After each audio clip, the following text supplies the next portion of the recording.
This is Kick-Ass Politics. I'm Ben Mathis.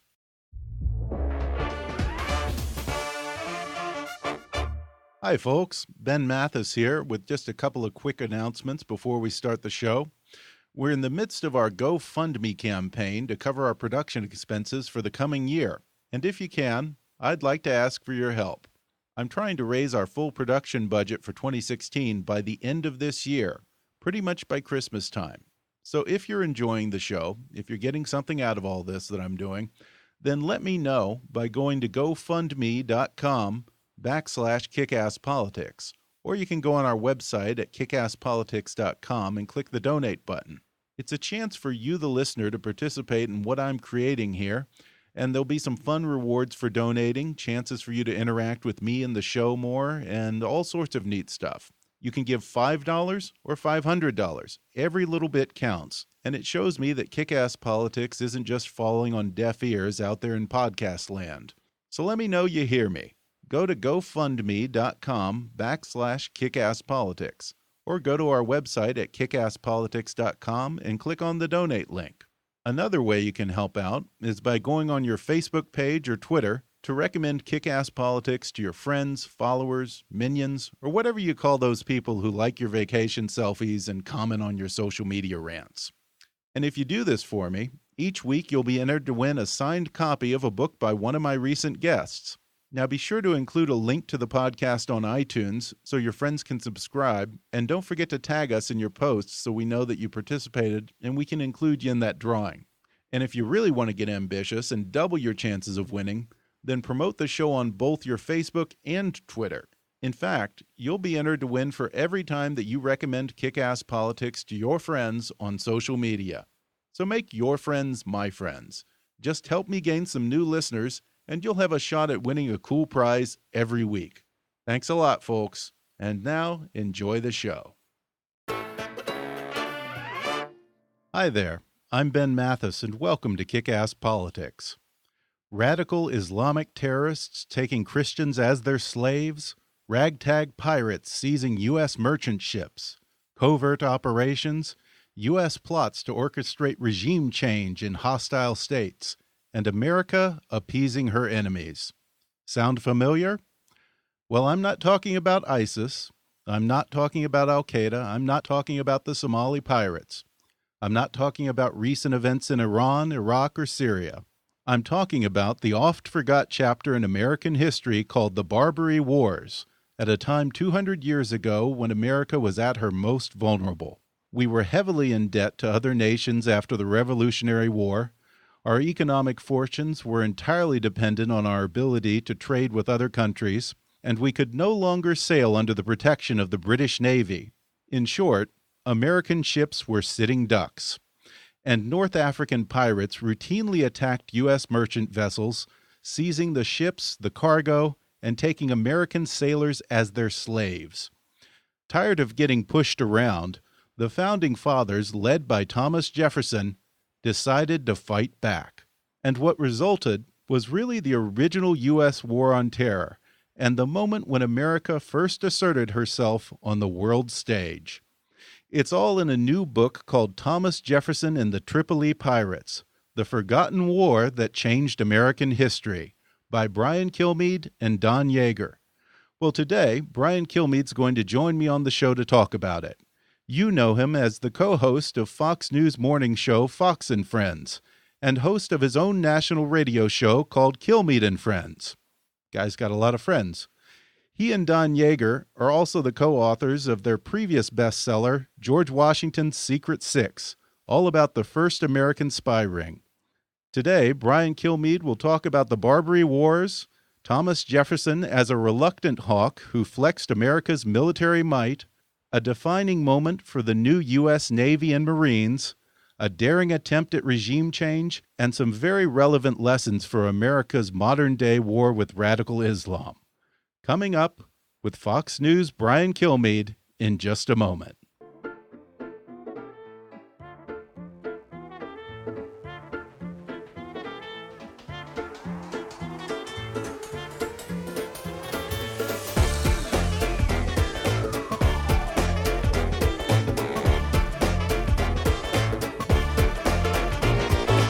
Hollywood to Washington, it's time for Kick-Ass Politics.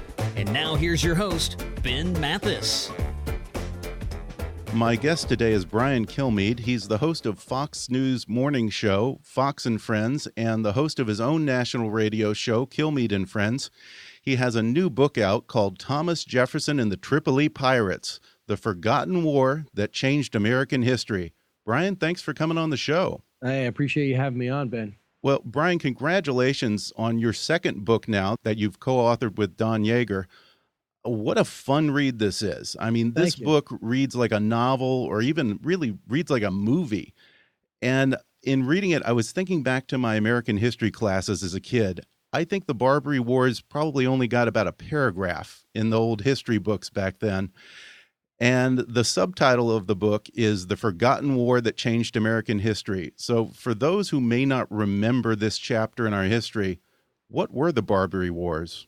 Well, first off, Ben, congratulations. It's in your book. It's not even in the new books, and it really should be. In fact, when I was talking to some of the experts who were so vital to me to helping us research this book, and I said, I'm going for this information. I said, listen, do a lot of people come to you for this information? He said, before 9/11, absolutely nobody. After 9/11, you wouldn't believe the level of interest. So there's been a few books since then, but it really think about this for your listeners and viewers.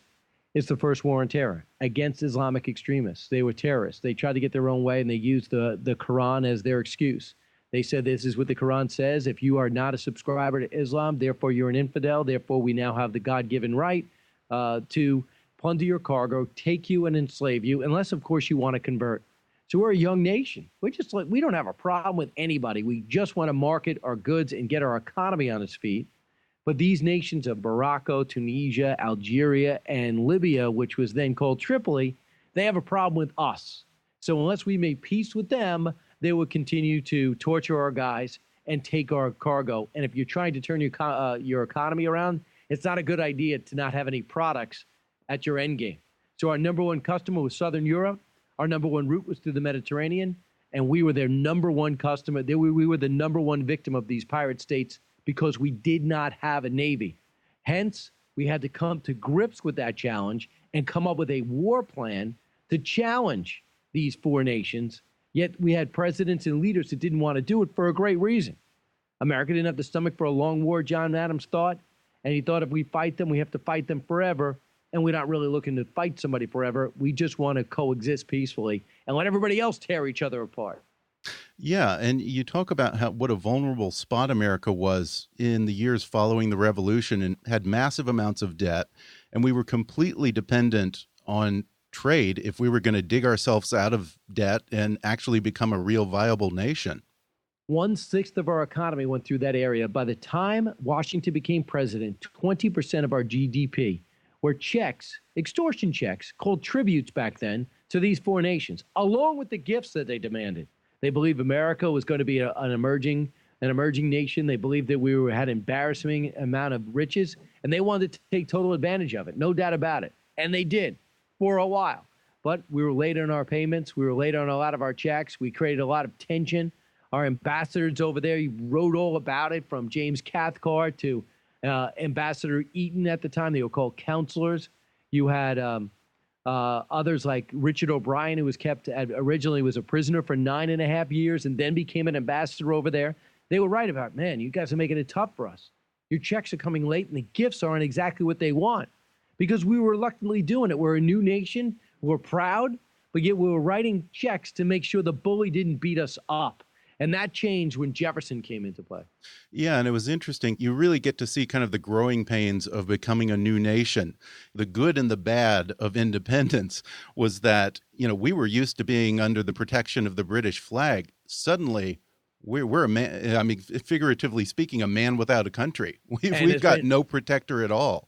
Well, as Benjamin Franklin would go on to say, if Britain didn't create, if there wasn't a Barbary War, Barbary powers and Barbary pirates, Britain would have done well to actually create one. So they really believed that Britain was behind the egging on of America because we were defenseless. Because what we would do is they always felt in Britain that it was a freak that they lost the Revolutionary War, and that it was just a matter of time before they got back these extremely valuable colonies. So we wanted to put that war off as long as possible. So to put that war off, we wanted to almost ignore the harassment in the seas that they were putting us through. And we wanted to get our own economy going so we'd be strong enough to build our own army and navy to hold them off when they were ready. So we didn't even want this fight. So what Britain tried to do is to let them know that there's a good side to being under British rule, and that was protection. But we were too prideful. We'd never go back to what we fought for, and that was freedom. And in the end, this war was nestled in between the War of 1812, which was the rematch, and the Revolutionary War. You know, you talk about how Adams really didn't want to go to war. Jefferson was kind of the lone voice that felt that we should go to war. George Washington was warning against foreign entanglements. He didn't even really think we needed a navy or a standing army. So it took quite a bit of convincing. In the beginning of the book, Jefferson is appointed Secretary of State under George Washington. And really, it's interesting because he was kind of a one-man State Department. He didn't have CIA intel to rely on. He didn't have any research to rely on. He took to his library and started doing his own research on Muslims and on the Barbary pirates and the history going back hundreds of years, and corresponding with his counselors on the ground in North Africa. What was it that Jefferson learned in this process that led him to conclude that America could build a modest navy and actually defeat these pirates? Well, I mean, he would talk to our ambassadors, and one of his quotes was, "I believe with a few frigates and John Paul Jones at the helm, we could wipe out all these pirate nations." William Eaton saw the same thing. He saw them as paper tigers, very tough, very ruthless.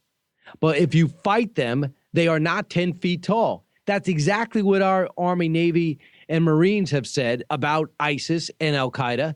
Take them on. Yeah, they're tough, but we're tougher. We're better. We're stronger, and we have to send a message. And better yet, it's not my choice to send a message. The only thing they will listen to is strength. And they just won't observe strength and think, wow, this guy's got a lot of hardware. They need to know that you're going to use that hardware against them. And when you do that, and you show you're willing to do that, and to be relentless in your quest, that's when they start to break down. And that's what we finally started to do after originally showing nothing but weakness. I think William Eaton said, "Will nothing rouse my country?" And that's it was very frustrating for people who were over there, that we should be standing up for ourselves and telling everyone what it means to be Americans. Instead, we had leaders who didn't want to do that. And a lot of people point to what's happening in the world right now and say, well, that's exactly what we have. We just want to back out and pretend it's not going to be there, stay in our own little nest and let other people kill each other. But that doesn't happen if you're America. You mentioned William Eaton, who's one of the central characters in this story. And, you know, General William Eaton, I think he's kind of a forgotten name in American history. I don't think most people know his story. Tell us more about him and what seemed at the time perhaps crazy plan that he hatched to defeat our main enemy, which was the Bashar of Tripoli. Yeah, the Bashar, think of it as a king, a leader, a day. There's also that's also considered the leader of the land. So when Eaton is over there, he gets talking to James Cathcart. And Cathcart tells him, listen, you know this guy in Tripoli, he's crazy, and he doesn't even belong as a leader. In fact, he's the youngest brother. He killed the oldest brother who was sitting there. He was somebody who used to be pliable and dealable. And then the middle brother, he took his family hostage and kicked his middle brother out, and now he took over. You know where his little brother is? Eaton said, no. He goes, he's in Egypt. Maybe you should talk to him and tell him if, you use our army, we'll overthrow this guy and put you back in power. Maybe he'll give us his army. So Eaton goes over to Jefferson and says, talk to James Cathcart. We got a great idea. Why don't we just go to Alexandria, Virginia, Alexandria, Egypt, get him, and then march right down into Derna and then take it back and give this guy back the country. He signs a deal saying he's going to be friends with us. What do you think about that? Jefferson says, you're crazy. We're not doing that. So don't ever tell anyone you were going to do that. Forget it. Jefferson says, I'm not going to be able to do this, a covert operation that puts somebody else in power. America shouldn't be in that business. Well, after he gets frustrated for 3 years with his blockade and his naval war, like we get frustrated with our aerial war, he says, I need something different. Go get me William Eaton. He says, William, you still want to do this? He says, yeah. Okay, we never had this meeting. Pretend we didn't. We're going to give you money for 1,000 muskets and $20,000 to go pay for an army and go take it to him.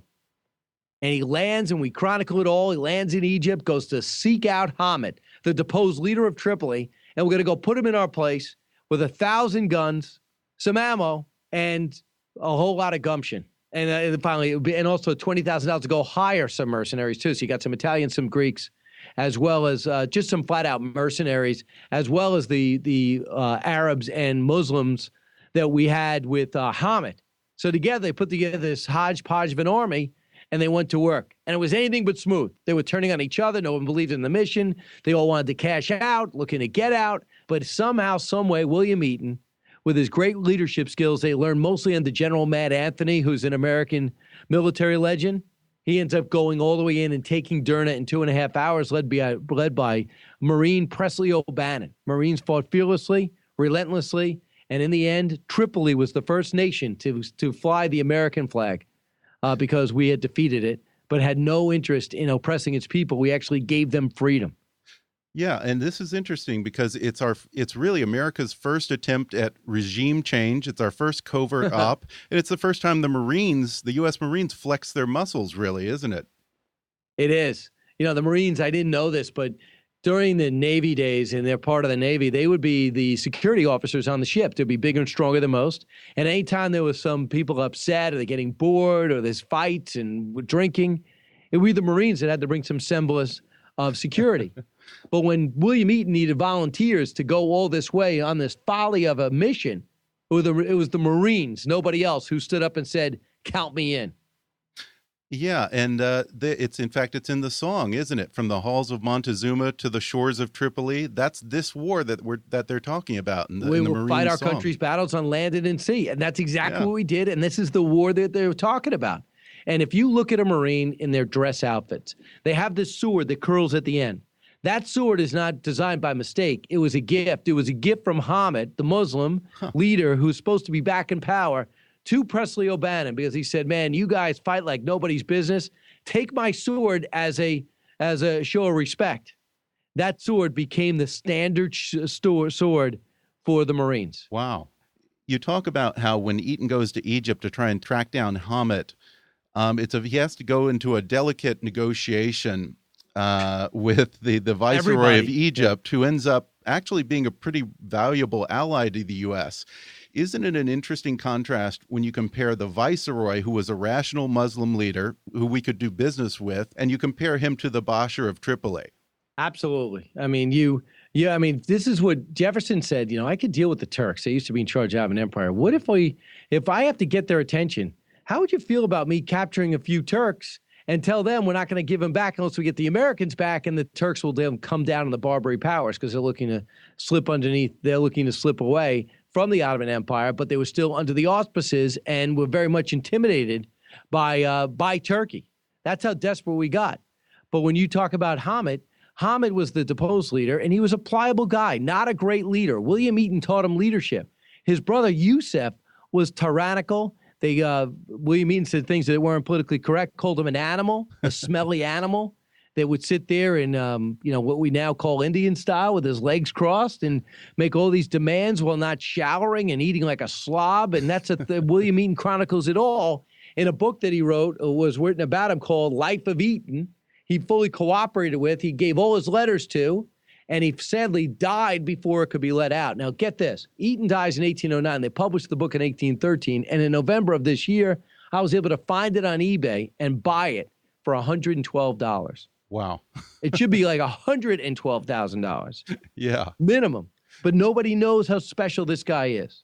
Yeah, he really is kind of lost in history as an American hero. And it's great that you've kind of brought him back to the forefront. Thanks.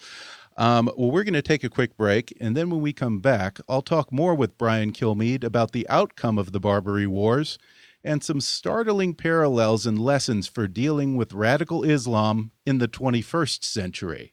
Back in just a moment.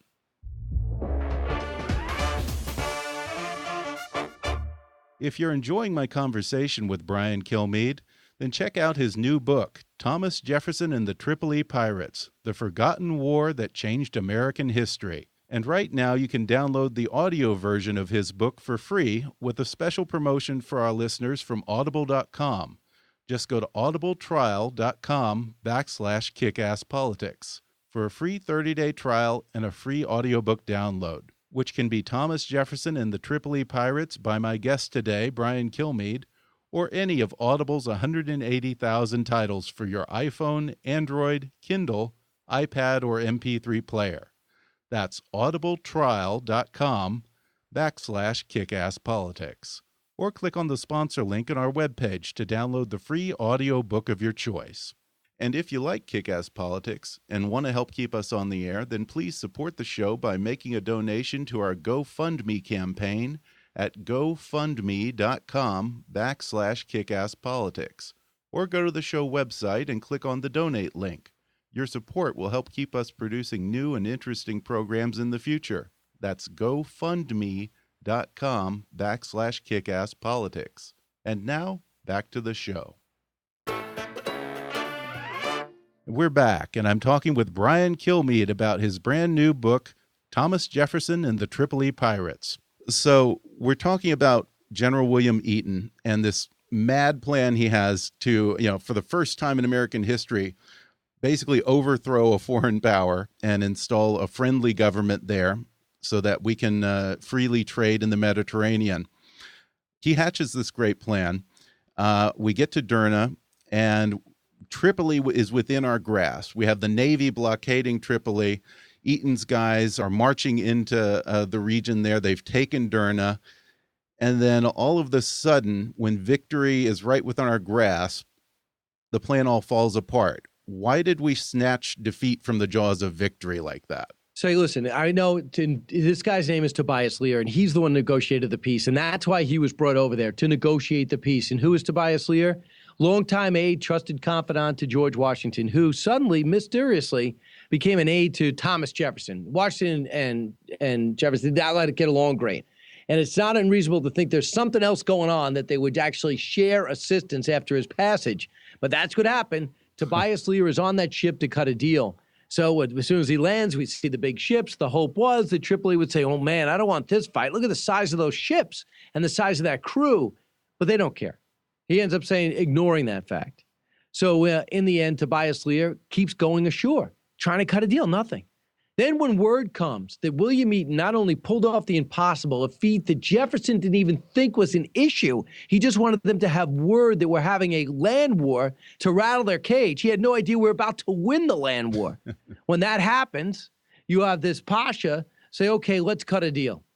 But the longer that deal took, the more he got a little bit of a bold, and we had to spend about $60,000 to get our guys out, which we didn't have to do, because according to the accounts that we researched of the prisoners who saw Yusuf Karman Ali, he was panicking. He says he thought he was going to lose power the next day. Who are these Americans? In 5 years, they strangled our economy, and they're coming for me. And it was all true. Just to finish, he cut the deal prematurely. We still had to pay $60,000. So the $60,000 just came out of the U.S. Treasury.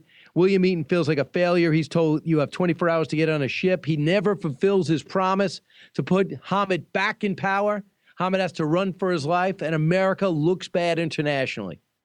Yeah, and it definitely it starts to sound very familiar, this story. Yeah. It starts to sound like Iraq and so many other situations we've dealt with.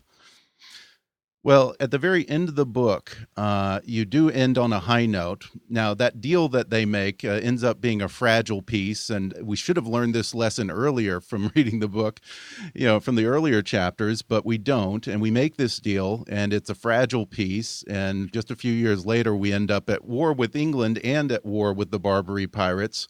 But you end in the book with Stephen Decatur, the naval hero, returns to the Barbary coast with the U.S. Navy, and achieves peace on our terms, peace with honor, so to speak, and then some. What changed by then? Well, we have to go for total complete victory. And if you want to know what it's like winning the surge, having the president run on the fact that he won the surge even though he voted against it, and then giving it all away and pulling entirely out. So what happens is Jefferson has this land war, this naval war, and he pulled all his naysayers that said this war is going to last forever and you can't win, Thomas Jefferson. Well, he proves them all wrong. He leaves the office. He had won that war, Louisiana Purchase. Whatever you want to say about his legacy, that war is won. But guess what happens? War of 1812 happens. We take our eye off the prize. We didn't get complete and total victory, and they start capturing our ships again. Well, when the War of 1812 ends, Stephen Decatur was told, you stay in your uniform. William Bainbridge, you stay in your uniform. You go over there and you tell them, not only do we want our guys back, but we want you to pay us for the inconvenience. Like Donald Trump, I want Mexico to build the wall and I want them to pay for it. By the time it's done, Algeria, Morocco, Tunisia, and Tripoli all write us checks for our inconvenience. And we not only get our guys out, we emptied out the prisons for all the guys, and we told them no more attacking. Pirates are dead, and they pretty much listened. One thing that I just personally found really interesting about this was, and perhaps it's instructive in our dealings in the region today, is that we were used to fighting the British, who had a strict code of war and played by the rules of engagement. But these Barbary pirates, they had no rules, no honor, and you talk about how they would lower their flag in defeat, and then take it back, and then raise it back and start attacking again. Yeah, I mean, what you're referring to, and thanks so much for reading the book. So you're in a fight with another ship, and you blow it away, you knock off their mast, and then of course they hang a flag saying they quit. And then when you go to board them and find out what their deal is, it turns out they didn't quit, and they start trying to kill you again. So this happened 2 or 3 times. But that's the mentality of the people we were fighting back then. We had to be better. We had to be stronger. But the rules of engagement allowed it because they know it wasn't gratuitous.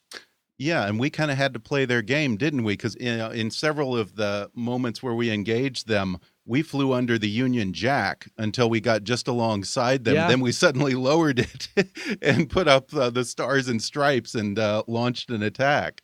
Right. I mean, the Union Jack was somebody they used to leave alone. So they got close when they were just bored and we were about to talk to them. And then all of a sudden the American flag goes up. We start blowing their doors off. So it's genius. Yeah. Well, yeah. I mean, I think there are definitely lessons there about dealing with people who have no rules. Is it safe to say that if we hadn't had this wake-up call during the Barbary War and started to build up the embryonic stages of a U.S. Navy, we might not have won the War of 1812 against the British just years later?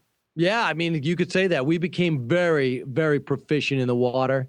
Our ships were fantastic, evidently. They were quicker and stronger. We went to school on the British, and we said, we're going to have to fight the British. How do we do it? And that's pretty much how we designed the ship. The ship I was on that I have a tour of that fought in this war was the USS Constitution. If you go to briankilmeade.com, it's there. You could also order the book or find out where I'll be. But if you do order that or go to it, you'll see a totally different looking backdrop there. Would you say that this is a defining moment in America becoming an international superpower, or the beginnings of that? No doubt about it. And I think the stuff that we drilled with, the mistakes we made, we went to school on. We went to school when it came to going to building the right ships. We went to school when we talked about other nations fighting each other. We knew we were going to pay the price as soon as England made peace with France. For some reason, they spent all their years, my entire youth, fighting each other. And then finally they say, listen, let's combine against America. So that's why we didn't have that much success early on in that relationship. But in the end, they may be arguably our best friend in the world. What do you think are the key takeaways that you want people to get from this that apply to our situations in the region today? If you go out and pick up Thomas Jefferson, the Tripoli Pirates, you're going to come to conclusion one. Our forefathers had the same problem we had. Number two, they didn't have a ton of revenue. Neither do we, to pay our tributes and to pay other people off. Instead, he ended up shipping them down to a guy and getting them raised somewhere else. I also think that when you look at this war on terror, you have to confront it directly and overwhelmingly. We did that early on in Iraq and Afghanistan, but as we sit there and trudge this day in and day out and just try to train a handful of people, we're being abused. So that's simply got to change. And standing up with Islamic extremists, that's the only thing they understand. You may not want to. You may think it's the last resort. You may think it's exactly what they want. Regardless, you have to be able to kill them before they kill you. They are not going away. They weren't our idea. Yeah, isn't it amazing that all these years later, we're still fighting Islamic extremism, we're still fighting terrorists, and we're even still fighting pirates? I mean, Captain Phillips, that was, 2 years ago? Yeah. I mean, that's exactly it. I mean, that's one of the things that said I should really do the book was 2009, believe it or not, because the open seas were lawless. And, of course, if you're going to get your ship taken, then you should find out why you don't get guns, allowed to keep guns on the ship. They look for Marines to keep themselves safe. With Captain Phillips, he tried to shoot him with a hose. In the end, those mutants boarded his boat, took him hostage, and they all got blown away, except for one who's sitting in prison wondering what the heck happened to him. He told us he really wanted to visit America. Unfortunately, he's not going to get to visit America. Well, before we go, I got to ask, you host your radio show and your TV show, I think 5 days a week here. How did you find the time to write this amazing book? Over 4 years, we have a chance to do it compartmentalization. What you do is you do it in steps. One, you get the deal. Number two, then you write the summary. Then you come up with the chapter ideas. And then you write the summary for each chapter. And then you break out each chapter. And then you bounce it off each other. And instead of looking at it as I have a book due, I had small goals. So I was able to budget around my time and think to yourself, it's all got to come together by June. And then we have a great editor, was able to put it all together and make it into one flowing voice. And I think we finally got that. Okay, bit by bit, baby steps. Well, again, the book is Thomas Jefferson and the Tripoli Pirates, The Forgotten War That Changed American History. Like I said, I loved it. I thought it read like a movie. Any talk of someone doing a movie of this? I think they should. Let's do it. Let's spread the word. Who would you casting? Any ideas? Well, I just know I'm going to start with Bradley Cooper and all his friends, and then we'll work our way back. I love what he did with American Sniper, and that's what's going to take the show. A great warrior who's also got movie star looks, who happens to be a movie star. Yeah. And that's why I'd go with him. Who would you cast as Jefferson and Eaton?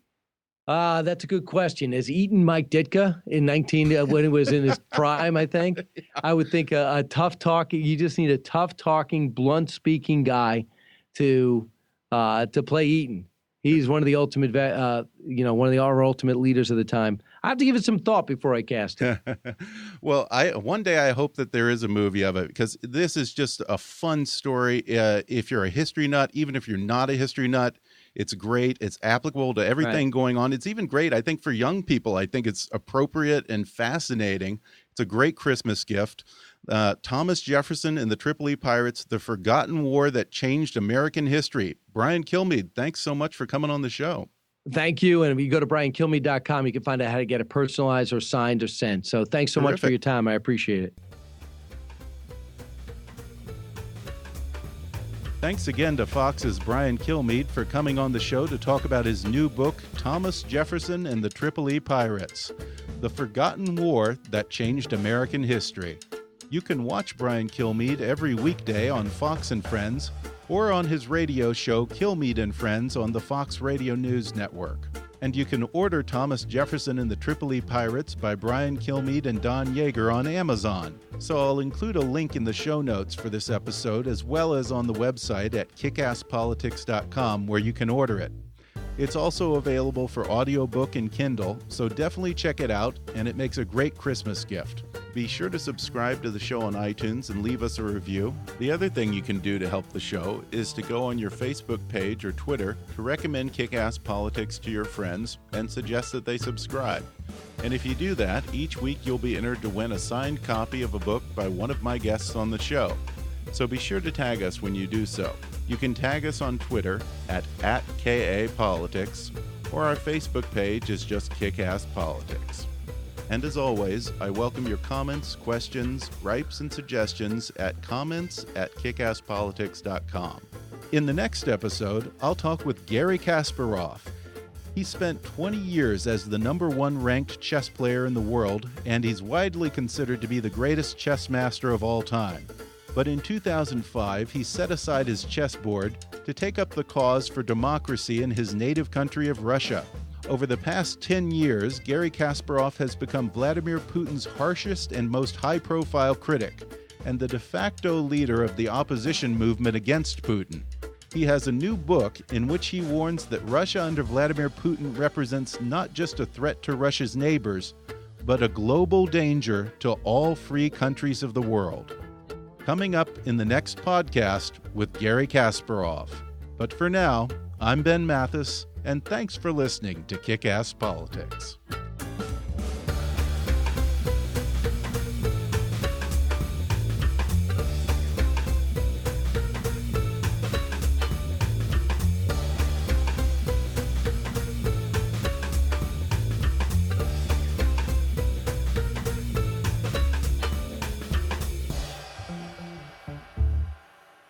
This podcast may not be reproduced without express written permission. Kick-Ass Politics is a trademark of Mathis Entertainment, Inc.